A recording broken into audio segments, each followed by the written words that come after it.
बिहार की प्रमुख नदियां। जय हिंद साथियों, मैं मनोज आपके अपने YouTube चैनल स्टडी पथ में आपका बहुत बहुत स्वागत करते हैं। आज की वीडियो आपके लिए काफ़ी ज़्यादा इंपॉर्टेंट होने वाली है क्योंकि आज बात करने वाले हैं बिहार की प्रमुख नदियां। अगर आप किसी भी प्रतियोगी परीक्षा की तैयारी कर रहे हैं या स्पेशल बिहार जैसे बिहार पुलिस, बिहार दरोगा, BSSC या BPSC के थ्रू होने वाली कोई भी एग्जाम की तैयारी कर रहे हैं तो वीडियो आपके लिए काफ़ी ज़्यादा यूजफुल होने वाली है। तो वीडियो को बिना स्किप किए शुरू से लेकर लास्ट तक जरूर देखिएगा, आपको काफ़ी ज़्यादा फायदा होने वाली है। इस वीडियो में देखेंगे टॉप थ्योरी और टॉप क्वेश्चन। तो आइए स्टार्ट करते हैं। बिहार की पहली नदी हुई गंगा, यानी कि बिहार में गंगा नदी की लंबाई कितनी है तो 445 किलोमीटर है। वही बात करें कि टोटल गंगा नदी की लंबाई कितनी है संपूर्ण, तो ये 2525 किलोमीटर। कितना है? 2525 किलोमीटर। वही बात करें बिहार में जल संग्रह क्षेत्र कितना है गंगा नदी का, तो ये 15,165 वर्ग किलोमीटर है। गंगा नदी का उद्गम स्थान कहाँ है, तो ये है गंगोत्री हिमनद का गोमुख, जो कि उत्तराखंड से निकलती है गंगा नदी। मुहाना कहाँ गिरती है गंगा नदी, तो बे ऑफ बंगाल यानी कि बंगाल की खाड़ी में जाकर गिर जाती है गंगा नदी। अब बात करते हैं उत्तर की दिशा की ओर से गंगा नदी में मिलने वाली नदियाँ कौन कौन सी है। कौन कौन सी है? घाघरा, गंडक, बागमती, कमला, बलान, बूढ़ी गंगा, उसके बाद महानंदा नदी, जो कि ये मिलती है उत्तर दिशा से आकर गंगा में मिल जाती है। अब बात करते हैं दक्षिण की ओर से आने वाली प्रमुख नदियाँ कौन कौन सी है, तो ये कर्मनासा, सोन नदी, उसके बाद पुनपुन, घाघरा नदी, फाल्गु नदी, ये सब नदियाँ जो है दक्षिण दिशा से आकर गंगा नदी में मिलती हैं। आगे देखते हैं घाघरा यानी कि सरजू नदी। सरजू नदी के बारे में जानते हैं। इसकी टोटल लंबाई कितनी है, तो ये 1180 किलोमीटर सरजू नदी की लंबाई है। वही बात करें बिहार में इसकी कितनी लंबाई है, तो 83 किलोमीटर है घाघरा यानी कि सरजू नदी की।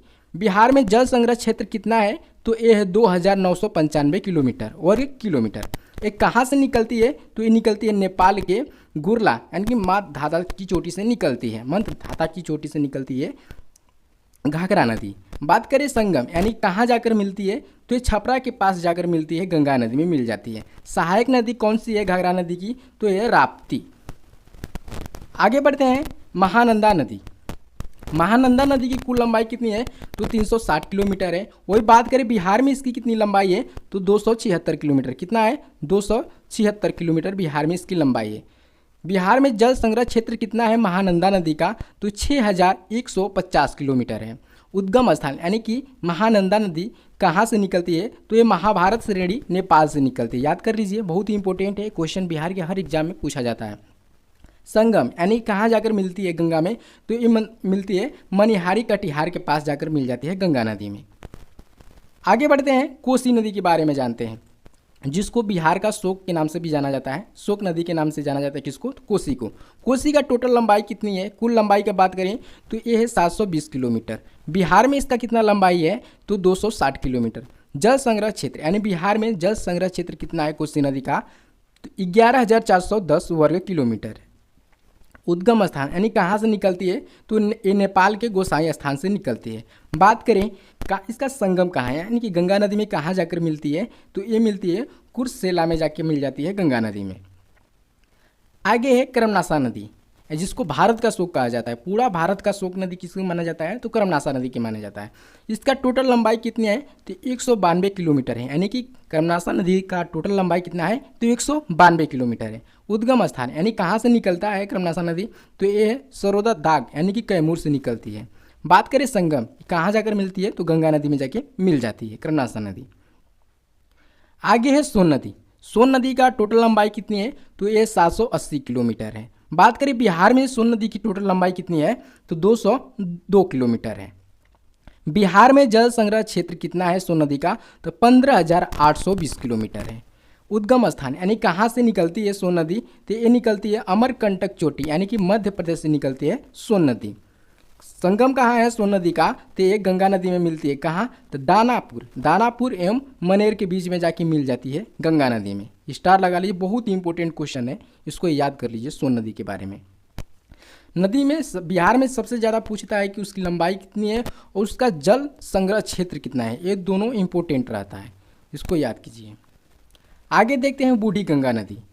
बूढ़ी गंगा नदी की टोटल लंबाई कितनी है, तो ये है 320 किलोमीटर। बिहार में इसका कितना लंबाई है, तो 320 किलोमीटर। बिहार में जल संग्रह क्षेत्र कितना है बूढ़ी गंगा नदी का, तो 9,601 किलोमीटर है। उद्गम स्थान कहाँ से निकलती है, तो ये निकलती है सोमेश्वर श्रेणी से निकलती है। बात करें संगम कहाँ मिलती है जाकर, तो ये मुंगेर में जाकर गंगा नदी में मिल जाती है। सहायक नदियाँ कौन कौन सी है बूढ़ी गंगा की, देख लेते हैं। तो सहायक नदियों में आ जाएगा डंडा, पडइन, उसके बाद आएगा मसान, कोहरा, बलोर, सिकटा, त्यूर, उसके बाद आता है तिलबे, धनुई। ये सब नदियाँ जो है सहायक नदी है बूढ़ी गंगा की। आगे बढ़ते हैं गंडक नदी। गंडक नदी के बारे में जानते हैं। इसकी टोटल लंबाई कितनी है, तो ये 630 किलोमीटर है। बिहार में इसका कितना लंबाई है, 260 किलोमीटर है। वही बात करें बिहार में जल संग्रह क्षेत्र कितना है गंडक नदी का, तो 4188 वर्ग किलोमीटर है। उद्गम स्थान यानी गंडक नदी कहाँ से निकलती है, तो ये निकलती है अन्नपूर्णा श्रेणी से निकलती है, अन्नपूर्णा श्रेणी। बात करें संगम, संगम कहाँ है इसका, तो ये हाजीपुर में जाकर गंगा नदी में मिल जाती है गंडक नदी।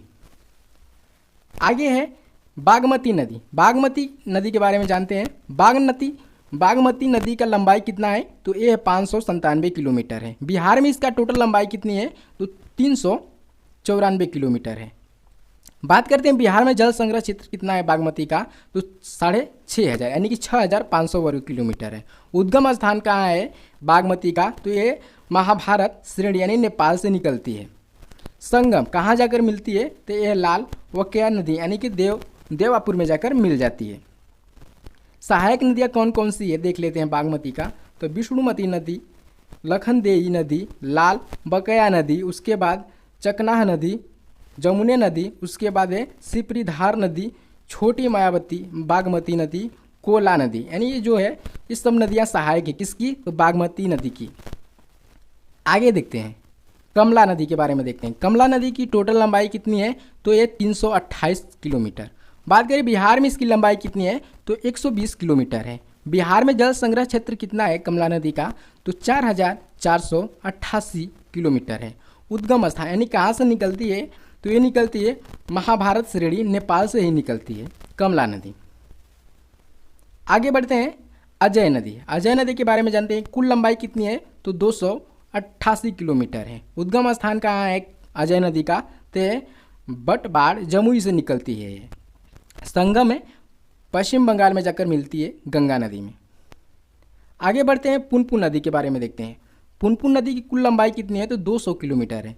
बिहार में जल संग्रह क्षेत्र कितनी है, तो ये है 7747 वर्ग किलोमीटर। उद्गम स्थान यानी कहाँ से निकलती है, तो छोटा नागपुर पठार यानी कि पलामू से निकलती है। संगम कहाँ है पुनपुन नदी का, तो ये संगम है गंगा नदी यानी कि फतुहा के पास जाकर गंगा नदी में मिल जाती है। नेक्स्ट और लास्ट है फाल्गु नदी। कुल लंबाई कितनी है फाल्गु नदी की, तो ये 235 वर्ग किलोमीटर है। उद्गम स्थान कहाँ है, तो उत्तरी छोटा नागपुर पठार यानी हजारीबाग में इसका उद्गम स्थान है। संगम यानी गंगा नदी में जाकर मिल जाती है। गाइस अगर मेरी वीडियो को क्वालिटी कंटेंट अच्छा लगा हो प्लीज़ वीडियो को लाइक और दोस्तों के साथ शेयर जरूर करें। आप में से कोई भी साथी नए हैं तो प्लीज़ चैनल को सब्सक्राइब करके बेल आइकन को प्रेस कर लीजिएगा, ताकि जब भी मैं वीडियो अपलोड करूं सबसे पहले आपके पास नोटिफिकेशन जाए। तो मिलते हैं नेक्स्ट वीडियो में, तब तक के लिए जय हिंद।